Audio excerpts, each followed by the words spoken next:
Hello everyone, आप सभी का स्वागत है विजडम के इस ऑनलाइन प्लेटफॉर्म के ऊपर। मैं नितिन शर्मा आप सभी का स्वागत करता हूं।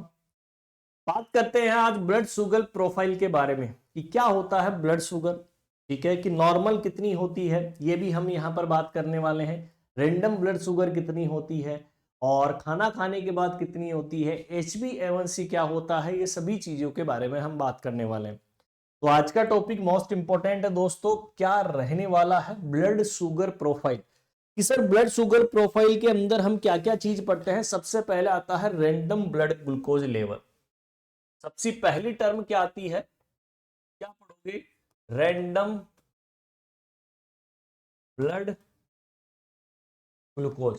कि आपकी बॉडी के अंदर जो रैंडम ब्लड ग्लूकोज लेवल होता है वो हमें जो है वो कितना देखने को मिलता है।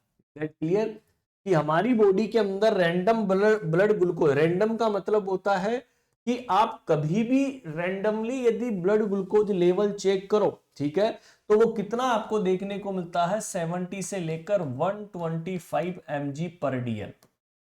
सही बात बोल रहा हूं क्या कि सर यदि रैंडमली यदि हम ब्लड शुगर चेक करते हैं तो वो कितना हमें देखने को मिलती है, 70 से लेकर 125 mg पर DL।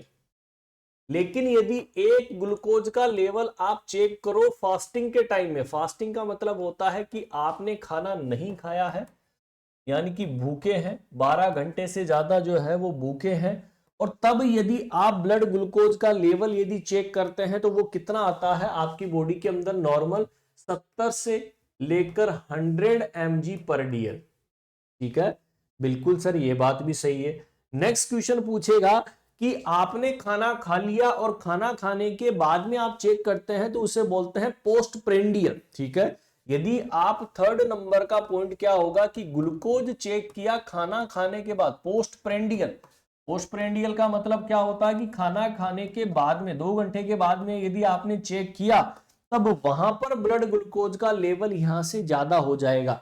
सर कितने से ज्यादा नहीं होना चाहिए, 140 mg पर DL से ज्यादा नहीं होना चाहिए दोस्तों। कितना, 140 mg पर DL से ज्यादा नहीं होना चाहिए।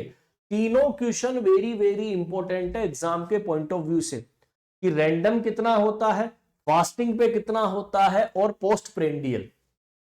नेक्स्ट क्वेश्चन बनता है, वो बनता है HbA1c के ऊपर, और बहुत बार क्वेश्चन आता है HbA1c। चलिएगा कि सर HbA1c जो होता है वो क्या है, ग्लाइकोसाइलेटेड हीमोग्लोबिन के नाम से जानते हैं।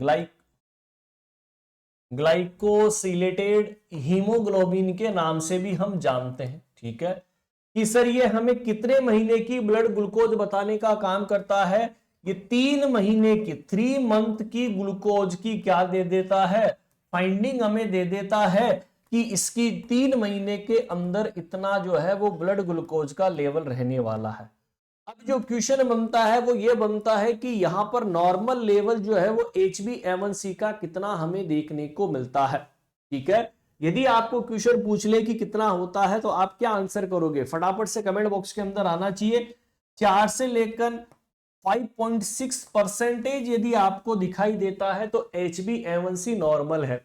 3 महीने की ग्लूकोज का, 3 महीने या बोल सकता है 90 डेज।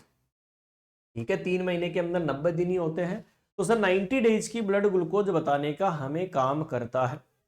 अब सर हम हाई रिस्क कब बोलेंगे कि डायबिटीज मेलाइटस हो सकता है, हाई रिस्क कब हो सकती है कि हम बोल देंगे कि वहां पर उस पेशेंट के अंदर डायबिटीज मेलाइटस हो सकता है जब HbA1c का आपका लेवल बॉडी के अंदर बढ़ जाए। डायबिटीज हाई रिस्क कब होगा, जब 5.7 से लेकर, ठीक है, 5.6 तक तो आपका नॉर्मल लेवल था, लेकिन यहां पर कितना हो गया है, 5.7 से लेकर 6.4 तक यदि पहुंच जाता है तो आप उस कंडीशन के अंदर क्या बोलने वाले हैं कि ये हाई रिस्क के ऊपर है, आगे चलकर इसको क्या हो सकता है, डायबिटीज हो सकता है।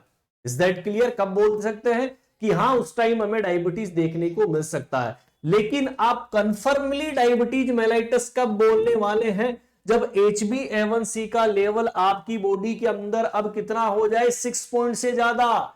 अरे वही तो चीज है, और जब 6.4 परसेंट से यदि ज्यादा हो चुका है तब आप तुरंत क्या बोल दोगे कि patient is the suffering from the diabetes mellitus. Okay, तो सर ये एक छोटा सा आपके लिए टॉपिक था कि हाई रिस्क डायबिटीज मेलाइटस कितनी रेंज पे, डायबिटीज मेलाइटस HbA1c क्या होता है वो हमने बताया, रैंडम ब्लड ग्लूकोज हमने बताया, पोस्ट प्रेंडियल क्या होता है, इन सभी के बारे में आई होप आप सभी को समझ में आ गया होगा। यदि समझ में आ गया है तो कमेंट बॉक्स के अंदर जरूर कमेंट कर दीजिएगा और मिलेंगे नेक्स्ट बेहतरीन सेशन के साथ। तब तक bye and take care. Okay, bye bye.